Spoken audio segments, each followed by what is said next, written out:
कहानी की शुरुआत होती है जर्मनी के एक स्कूल में। वहाँ एक अजीब सी घटना की पुलिस इन्वेस्टिगेशन चल रही थी। इसी बीच एक रहस्यमयी औरत स्कूल के सामने आई। उसने बाहर एक टेबल देखा जिसमें खून लगा हुआ था। सबसे अजीब बात ये थी कि पहले फ्लोर की दीवार में एक बहुत बड़ा छेद था, जिसे देखकर ऐसा लगता था मानो किसी ने बहुत ज्यादा ताकत से इस टेबल को वहां से फेंका हो। वो औरत तुरंत स्कूल के अंदर गई और देखा कि एक छोटी लड़की कोट में छुपी हुई थी। उस लड़की का नाम वेंडी है। उस लड़की के कान में हेडफोन्स लगे हुए थे। वो खुद को शांत करने के लिए गाने सुन रही थी। उस औरत ने अपना नाम डॉक्टर स्टर्न बताया। उसने कहा कि वो एक सरकारी साइकियाट्रिस्ट है और वेंडी को सुरक्षित जगह पर ले जाएगी। सालों बाद अब वेंडी एक वेट्रेस के तौर पर काम कर रही है। रोज सुबह वो अपनी दवा लेती है। वो अपने पति मार्स, जो कि एक सिक्योरिटी गार्ड है, और बेटे काल के साथ रहती है। उसकी जिंदगी वैसे ठीक है, लेकिन पैसों की बहुत तंगी चल रही थी। उन्होंने अपना घर खरीदने के लिए जो लोन लिया था वो उसकी EMI तक नहीं चुका पा रहे। इसी वजह से वेंडी ने फैसला किया कि वो अपने बॉस से तनख्वाह बढ़ाने की बात करेगी। ब्रेकफास्ट के बाद उसने अपने पति और बेटे को बाय बाय किया और काम पर चली गई। काम खत्म करने के बाद उसने अपने बॉस के ऑफिस में जाकर कहा कि मुझे प्रमोशन चाहिए। मैं पिछले 3 साल से यहाँ पर काम कर रही हूँ। लेकिन उसकी बॉस ने सीधे तौर पर मना कर दिया और कहा कि वेंडी को अभी और ज्यादा सीखने की जरूरत है। अभी सही वक्त नहीं है, थोड़े टाइम बाद बात करेंगे। साथ ही उसने वेंडी पर और ज्यादा काम बढ़ा दिया। वेंडी को कचरा फेंकने वाले काम से बड़ी घिन आई, लेकिन फिर भी उसने प्रमोशन की आस में वो काम कर लिया। जब वो कैशियर के डब्बे के पास गई तो एक भिखारी उससे खाना मांगने लगा। बॉस को बिना बताए वेंडी ने उसे थोड़ा खाना तो दे दिया। उस आदमी ने उसका शुक्रिया अदा किया और कहा कि तुम हमारे जैसी हो। वेंडी को उसकी बात कुछ खास समझ नहीं आई और फिर जल्दी से अपना काम खत्म करके घर के लिए चल पड़ी। घर जाते वक्त कुछ आवारा गुंडे उसे छेड़ने लगे। उन्होंने पीछे से उसे आवाज लगाई, लेकिन वेंडी अपने हेडफोन्स लगाकर सीधा चलती रही। कुछ मिनट बाद वेंडी एक पुल को क्रॉस कर रही थी। तभी एक आदमी उसकी तरफ भाग कर आया। वेंडी को लगा कि ये वही पहले वाले गुंडे हैं, तो उसने अपना बैग घुमा के उस आदमी को मारा। लेकिन ये तो वही भिखारी निकला जिसे उसने खाना दिया था। उस भिखारी ने अपना नाम मेरिक बताया। मेरिक ने वेंडी से पूछा कि क्या तुम रोज अपनी दवाई ले रही हो? वेंडी हैरान हो गई कि इस आदमी को दवाइयों के बारे में कैसे पता। मेरिक ने बताया कि वो दवाई तुम्हारी ताकतों को रोक रही है। वेंडी को लगा कि ये भिखारी पागल है, लेकिन मेरिक ने अपनी बात साबित करने के लिए पुल से छलांग मार दी। वो नीचे रोड पर गिरा और उसे कोई चोट भी नहीं आई। वेंडी ये देखकर चौंक गई कि इतनी नीचे गिरने के बाद भी मेरिक को कुछ नहीं हुआ। पर तभी अचानक से फुल स्पीड में आ रहा एक ट्रक मेरिक के ऊपर से चला गया। ये देखकर वेंडी को बहुत बड़ा झटका लगा। उसने इमरजेंसी नंबर पे कॉल किया और फिर तुरंत वहां से निकल गई। अगली सुबह वेंडी डॉक्टर स्टर्न के थेरेपी सेशन में गई, लेकिन उसने ब्रिज वाली बात नहीं बताई। सिर्फ इतना कहा कि उसने एक अजीब सा सपना देखा जिसमें उसके पास सुपर पावर्स थी। सिर्फ इतनी सी बात से डॉक्टर स्टर्न ने कहा कि तुम्हारी दवाइयाँ थोड़ी बढ़ानी पड़ेंगी। थेरेपी के बाद जब वेंडी घर आई तो उसने देखा कि घर खाली करने का एक और नोटिस मिला है। पैसे की प्रॉब्लम बहुत बढ़ रही थी, पर वेंडी को पूरा यकीन था कि कभी ना कभी तो प्रमोशन मिलेगा। एक और दिन वेंडी कचरा फेंकने गई और मेरिक को देखा। वो अभी भी जिंदा था और बिल्कुल ठीक भी। मेरिक ने बताया कि वो भी एक फ्रीक है, ऐसे लोग जिनके पास अलग अलग तरह की शक्तियां होती हैं। मेरिक के पास एक ऐसा शरीर है जिसे कभी तबाह नहीं किया जा सकता। अब जब मेरिक ने प्रूफ दे ही दिया था तो उसने वेंडी से कहा कि दवाई लेना बंद कर दो। रात को वेंडी ने अपनी दवाइयां टॉयलेट में फेंक दी। अगले कुछ दिनों में वेंडी को अजीब महसूस होने लगा। काम करते वक्त उसके शरीर में बहुत तेज दर्द हो रहा था। जब वो एक कस्टमर के लिए मील बना रही थी तो उसने स्टील ट्रे को गलती से बेंड कर दिया। जल्द ही उसे समझ आ गया कि उसके पास सुपर स्ट्रेंथ है। उसने ट्रे को छुपा कर रख दिया ताकि कोई देख ना ले।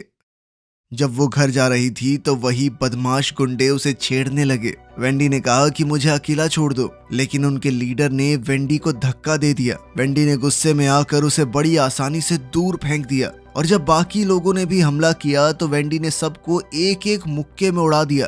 पहली बार वेंडी को लगा कि वो आजाद और खुश है। अगली सुबह वेंडी बहुत खुश होकर अपना काम कर रही थी। तब डॉक्टर स्टर्न बिना बताए वहां आ गई और बोली कि वेंडी ने थेरेपी सेशन को मिस कर दिया। उसने वेंडी को उसकी दवाइयों का फायदा समझाया। वेंडी को शक तो हो रहा था, पर फिर भी उसने वादा किया कि मैं अगले हफ्ते से जरूर आऊंगी। डॉक्टर के जाते ही बॉस वेंडी के पास आई, हाथ में वही मुड़ी हुई स्टील की ट्रे पकड़े हुए। उसने वेंडी पर इल्जाम लगाया कि मुझे पता है तुमने किया होगा ये, और साथ ही कहा कि तुम्हारी सैलरी से पैसे काटूंगी मैं। इस बात से वेंडी को गुस्सा आ गया। उसने बॉस को शर्ट से पकड़ा और हवा में उठा लिया। अगर तूने मेरे पैसे काटे ना मोटी, तो जिंदगी भर पछताएगी। इस हरकत से बॉस डर कर ऑफिस में भाग गई। इसके बाद वेंडी मेरिक से मिलने गई और उससे अपनी पावर्स के बारे में पूछा। मेरिक ने बताया कि दुनिया में हम जैसे बहुत से लोग हैं, लेकिन सरकार वही दवाइयां देकर उनकी ताकतों को छुपा रही है। अगर वेंडी को और सच्चाई जाननी है तो उसे थेरेपी बिल्डिंग की जांच करनी चाहिए।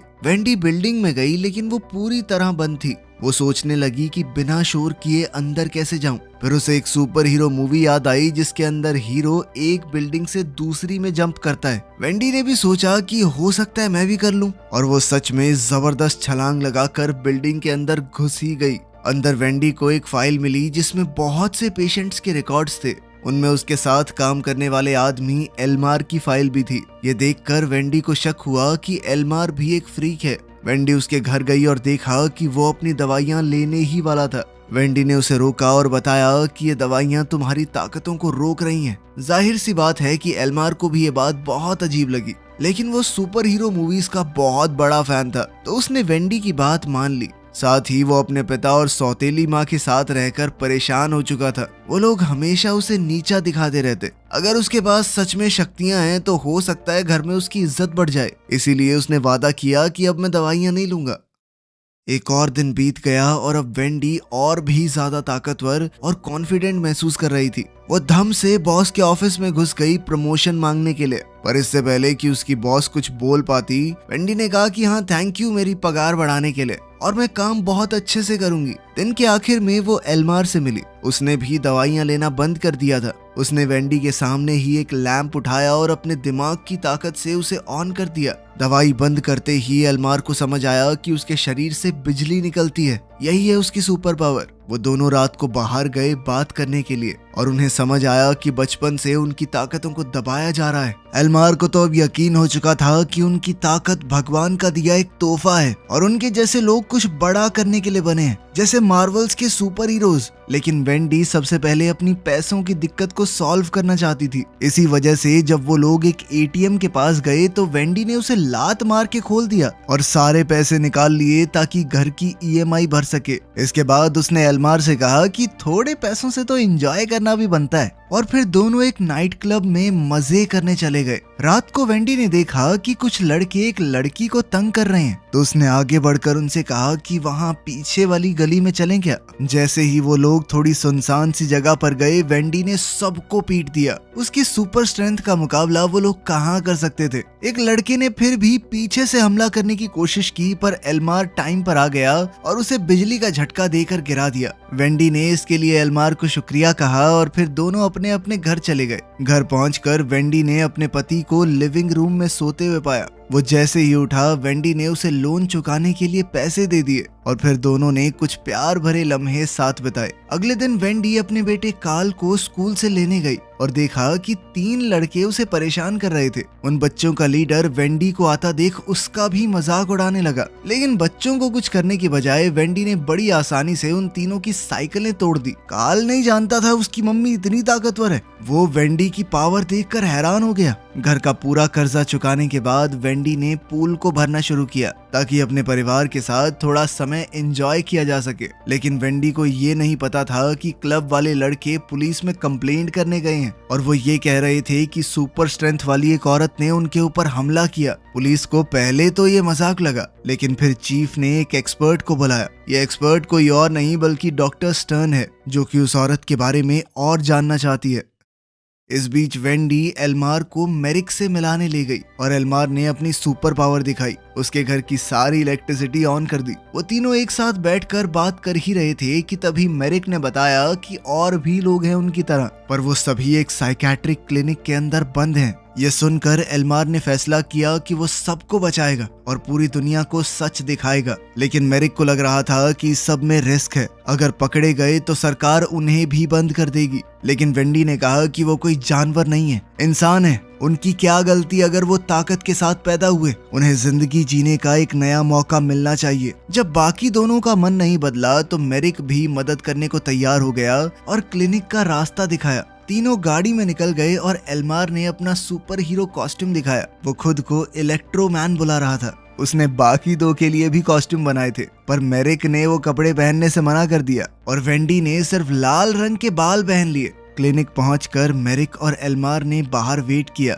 और वेंडी सिक्योरिटी गार्ड से बात करने गई। गार्ड ने कहा कि बिना परमिशन के कोई अंदर नहीं जा सकता, लेकिन वेंडी ने उससे फ्लर्ट करते हुए उससे बाथरूम का रास्ता पूछा और फिर बड़ी चालाकी से अंदर घुस गई। गार्ड ने जैसे ही मुड़कर देखा, वेंडी ने उसे बेहोश कर दिया और फिर डक्ट टेप से बांध दिया। अब सिर्फ कैमरास को बंद करना बचा था और एल्मार ने एक जबरदस्त झटके से पैनल को बंद कर दिया। पूरा डिफेंस सिस्टम बंद हो गया तो तीनों मिलकर पेशेंट्स को ढूंढने निकल पड़े। लेकिन वो ये नहीं जानते थे कि गार्ड होश में आ गया था। बंधा हुआ होने के बावजूद भी वो अलार्म बटन तक पहुंच गया और बैकअप बुला लिया। उधर वेंडी और उसके साथियों ने पेशेंट्स को ढूंढ लिया था, लेकिन तभी एक पुलिस वाला आ गया और बंदूक तान कर सबको सरेंडर करने के लिए कहा। वेंडी ने एक टेबल को उसकी तरफ धक्का दिया और झटके से पुलिस वाले ने गोली चला दी, जो कि मेरिक को लगी, पर उस पर कोई नुकसान नहीं हुआ। अलार्म बजने लगा और अब तीनों भागने की कोशिश करने लगे, लेकिन बहुत सारे पुलिस वालों ने बंदूक लेकर उन्हें घेर लिया। तभी बाहर जबरदस्त बारिश होने लगी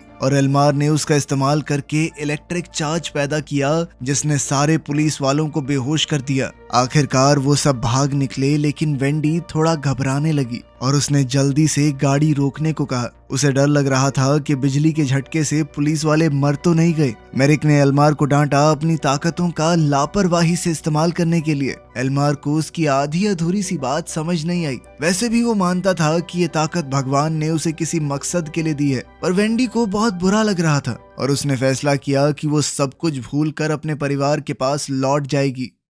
उसने अपने घर पर एक पार्टी रखी और पड़ोसियों को बुलाया अपने परिवार के साथ समय बिताने के लिए। लेकिन एल्मार अपनी ताकतों का इस्तेमाल करना नहीं छोड़ना चाहता और अब उसे कहीं ना कहीं डर था कि मेरिक उसे रोकने की कोशिश करेगा। तो वो डॉक्टर स्टर्न के पास गया और कहने लगा कि मैं थेरेपी कंटिन्यू करना चाहता हूँ। उसने ये भी कहा कि मेरे साथ कुछ अजीब सा हुआ। एक भिखारी है, उसने मुझे कहा था कि दवाई छोड़ के देखो। ये सुनकर डॉक्टर स्टर्न ने पूछा कि वो आदमी कौन है, और एल्मार ने बड़ी चालाकी से उसे मेरिक की लोकेशन बता दी। कुछ घंटों बाद बहुत सारे एजेंट्स बंदूकें लेकर मेरिक के ठिकाने पर पहुंचे। उसने भागने की कोशिश की पर पकड़ा गया। वो लोग उसे पकड़कर क्लिनिक ले गए। वेंडी को इस सब के बारे में कुछ नहीं पता था और वो अपने परिवार के साथ समय बिता रही थी। तभी एल्मार उसके घर पर आया सुपर हीरो कॉस्ट्यूम पहनकर। वेंडी ने उसे अंदर बुलाया और पूछा कि तुम यहाँ क्या कर रहे हो। एल्मार ने वेंडी को बताया कि मेरिक पकड़ा गया और अब उसे डर लग रहा है कि अगला निशाना वो लोग होंगे। जिसके बाद उसने कहा कि मैंने एक तरीका ढूंढ लिया है जिससे हम अपने आप को बचा सकते हैं। वो चाहता था कि वेंडी उसके साथ चले, क्योंकि अगर वो दोनों अपनी ताकत को जोड़ दें तो उन्हें कोई नहीं रोक पाएगा। वेंडी ने इसके लिए मना कर दिया क्योंकि वो किसी को नुकसान नहीं पहुंचाना चाहती और अपने परिवार को खतरे में तो बिल्कुल भी नहीं डालना चाहती।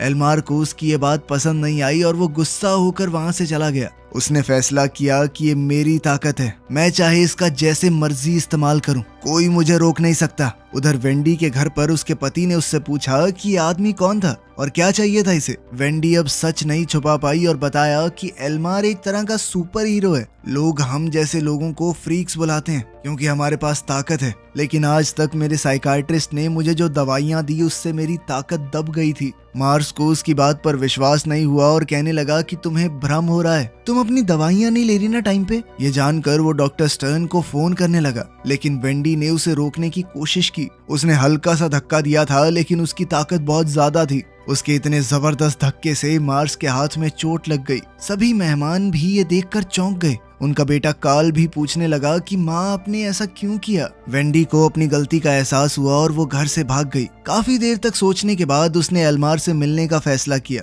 एल्मार इस वक्त अपने घर पर ही था। उसके पिता उससे बात करने आए और कहा कि मैं थक गया हूँ अपने बेटे को अपनी जिंदगी बर्बाद करता देखकर। बाहर जाओ, कुछ काम करो, क्या सारा दिन ये कॉमिक बुक्स पढ़ते रहते हो। एल्मार ने भी अपने मन की बात कही। उसने बताया कि मेरी माँ के मर जाने के बाद मैं तरसता रहा आपके प्यार के लिए, लेकिन उसके बदले मुझे हमेशा सिर्फ आपकी डांट मिली और जिंदगी में कुछ करने का प्रेशर। आपने कभी पूछा मैं क्या करना चाहता हूँ? ये सुनकर उसके पिता को बुरा लगा और उन्होंने उसे सॉरी कहा। दोनों एक दूसरे के गले लगे, ऐसा लगा सब ठीक हो गया है। लेकिन अभी भी एल्मार के मन में गुस्सा भरा पड़ा था। उसने अपने मन में भरे हुए सालों पुराने गुस्से की वजह से अपने पिता को मार डाला। उसी वक्त वेंडी वहां पहुंच गई और ये देखकर डर गई, लेकिन एल्मार को इससे कोई फर्क नहीं पड़ा। उसने कहा कि हम दोनों खास हैं, हम पैदा हुए हैं इस दुनिया पर राज करने के लिए। लेकिन वेंडी ये सब नहीं चाहती थी। वो वहां से जाने लगी, पर एल्मार ने उसे रोक दिया और बिजली का झटका देकर बेहोश कर दिया।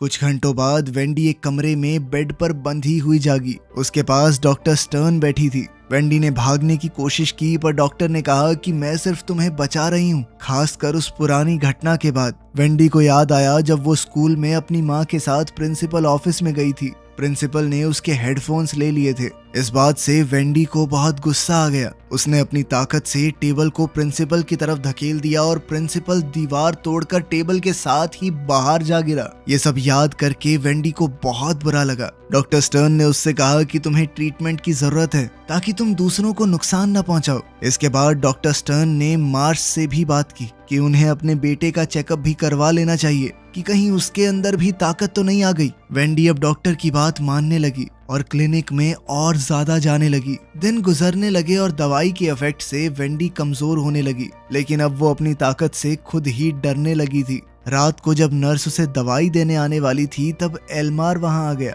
उसने वेंडी को एक म्यूजिक प्लेयर दिया, बिल्कुल वैसा ही जैसा बचपन में उसके पास था। उसने कहा कि अपनी असलियत को अपनाओ और यहाँ से निकल चलो, लेकिन वेंडी ने मना कर दिया और मदद के लिए चिल्लाने लगी। इतने में एल्मार वहाँ से चला गया और बोला कि एक दिन तुम मेरे पास जरूर आओगी। कुछ मिनटों बाद पूरे शहर में ब्लैकआउट हो गया। पावर प्लांट में कोई दिक्कत आ गई थी। उस वक्त मार्स और कार्ल घर पर ही थे जब किसी ने दरवाजा खटखटाया। दरवाजा खोलते ही एल्मार सामने आया। मार्स ने उसे पहचान लिया और कहा कि चले जाओ यहाँ से। जब एल्मार प्यार से नहीं गया तो मार्स ने उसे मुक्का मार दिया, लेकिन एल्मार ने कहा थोड़ा शांत रहो और हाथ बढ़ाकर कहा कि उठाओ मुझे। उधर क्लिनिक में पावर कट से सारे लॉक खुल गए थे और लोगों ने इधर उधर भागना शुरू कर दिया। वेंडी भी जल्दी से वहां से निकली क्योंकि उसे अपने परिवार की फिक्र हो रही थी, लेकिन डॉक्टर स्टर्न गार्ड के साथ उसे रोकने आ गई। गार्ड वेंडी को पकड़ने गया, पर मेरिक ने आकर गार्ड को गिरा दिया। डॉक्टर स्टर्न ने गार्ड की बंदूक उठाई और वेंडी पर तान दी।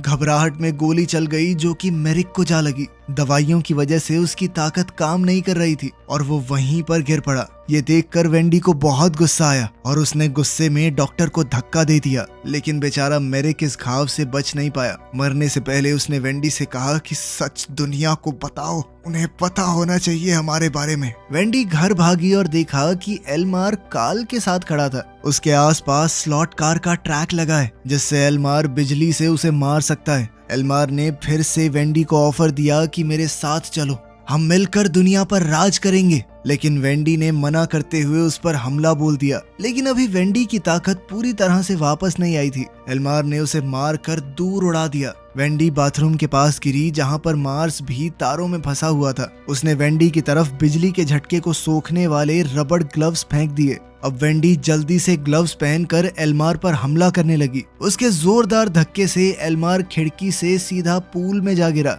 उसके शरीर में उस वक्त काफी बिजली थी और पानी में गिरते ही उसके अपने ही शरीर में शॉर्ट सर्किट हो गया और वो वहीं पर मारा गया। लड़ाई खत्म हो गई। वेंडी ने अपने परिवार को बचा लिया। उसने उन्हें बताया कि उसे कुछ दिनों के लिए भागना पड़ेगा क्योंकि उसे और लोगों को भी ढूंढना है जिनके पास शक्तियां हैं। कार्ल और मार्स ने उसकी सच्चाई को अपना लिया। वेंडी वहां से चली गई और कुछ देर बाद एजेंट्स उनके घर पर पहुंचे। जहाँ पर उन्हें एल्मार की डेड बॉडी मिली। कुछ दिन बाद वेंडी ने अपने मिशन को शुरू कर दिया, दूसरे फ्रीक्स को ढूंढना, उन्हें आजाद करना और सच दुनिया के सामने रखना। अब वो किसी भी हाल में अपने लोगों की सच्चाई दुनिया के सामने लाने से पहले रुकने नहीं वाली थी। वीडियो पसंद आई तो लाइक कर देना, चैनल को सब्सक्राइब कर लेना। मिलते हैं अगली वीडियो में।